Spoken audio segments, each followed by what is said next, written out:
రెండు తెలుగు రాష్ట్రాల్లో అదే హాట్ టాపిక్. పొత్తు కుదురుతుంది, సీట్లు ఎన్ని వస్తాయి, రకరకాల చర్చ జరుగుతుంది. కానీ పొత్తు నిన్నటి వరకు వైసీపీ నేతలు కూడా, వైసీపీ పెద్దలు కూడా బీజేపీతో చాలా క్లోజ్గా మూవ్ అయ్యారు.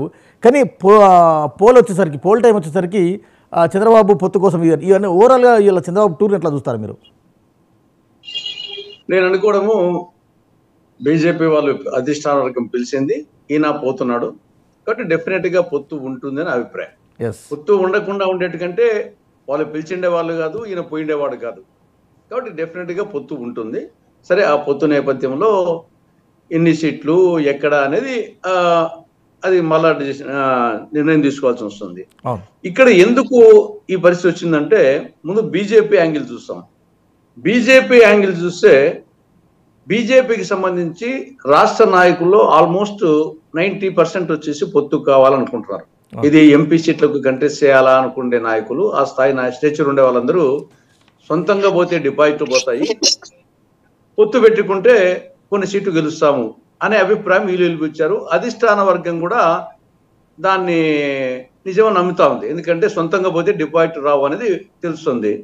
తర్వాత వచ్చేసి ఎన్నికల తర్వాత అనేది అధికారంకి వచ్చేటకంటే ఎవరైనా పొత్తు పెట్టుకుంటారు, కాబట్టి దాని గురించి సొంతంగా కొన్ని సీట్లన్నా వస్తాయి అనేది బీజేపీ ఉద్దేశం. పొత్తు పెట్టుకుంటే సొంతంగా బీజేపీ కొన్ని వస్తాయి. ఇప్పుడు వచ్చేసి 25 సీట్లు వాళ్ళకి ఉన్నప్పటికీ అవి సొంతం కాదు. ఇప్పుడు బీజేపీ, ఇప్పుడు వైకాపా టీడీపీ సీట్లు బీజేపీ సీట్ల కిందనే లెక్క, అయినా సొంతంగా కాదు. కాబట్టి ఇది బీజేపీ యాంగిల్. టీడీపీ యాంగిల్ ఏమంటే రెండు ఉన్నాయి, వాళ్ళు ఓ దిక్కు ఒక అడుగు ముందుకు 2 వెనక్కేస్తా ఉన్నారు. ఎందుకు భయపడుతున్నారంటే బీజేపీ రాష్ట్రానికి ప్రత్యేక హోదా ఇవ్వలేదు, రాయలసీమకు ఉత్తరాంధ్రకు స్పెషల్ డెవలప్మెంట్ ప్యాకేజ్ ఇవ్వలేదు, కడప జిల్లాలో స్టీల్ ప్లాంట్ కానీ, దుగరాజపట్నం ఓడరేవు కానీ, విశాఖ మెట్రో కానీ, విజయవాడ మెట్రో కానీ, పోలవరం కానీ ఇవ్వలేదు, విశాఖ స్టీల్ ప్లాంట్ ప్రైవేటీకరణలు. కాబట్టి ఇదంతా బీజేపీ చాలా వ్యతిరేకత ఉంది రాష్ట్రంలో. దానికి తోడు మైనారిటీ ఓట్లు వచ్చేసేసి అన్నో ఇన్నో వచ్చేటికి పూర్తిగా రాకుండా పోతాయి, కాబట్టి నష్టం జరుగుతుంది అనేది ఒక యాంగిల్.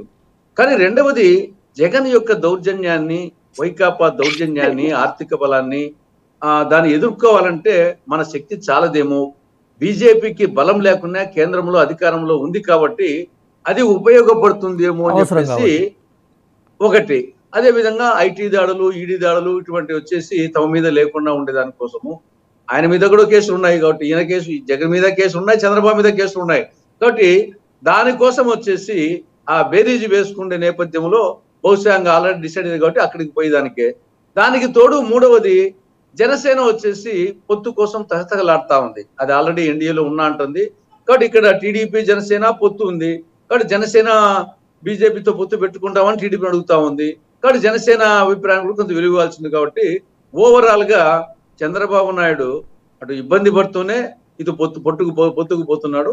మరి ఓవరాల్ గా ఈ పరిణామాలన్నీ కాంగ్రెస్ కు వచ్చేసి నెత్తి మీద పాలు పోసినట్టు అనిపిస్తా ఉంది. కాబట్టి ఇది మాకు వచ్చేసి ఏదో రాముడు భీముడు సినిమాలో ఒక పాట ఉంది, ఉందిలే మంచి కాలం ముందు ముందున అందరూ సుఖపడాలి నందనందన అని. కాంగ్రెస్ కు మంచి కాలం అనిపిస్తా ఉంది, ఎందుకంటే రాష్ట్ర పొత్తు వ్యతిరేక ఓట్లు మాకు పడతాయి, కేంద్ర పొత్తు వ్యతిరేక ఓట్లు మాకు పడతాయి. కాబట్టి ఆల్రెడీ కర్ణాటకలో కాంగ్రెస్, తెలంగాణలో కాంగ్రెస్, వైనాట్ కాంగ్రెస్ ఏపీ అనే స్థాయిలోకి వచ్చాము. కాబట్టి ఇప్పుడు ఈ పరిణామాలు మాకు వచ్చేసి చాలా అనుకూలంగా వస్తాయి.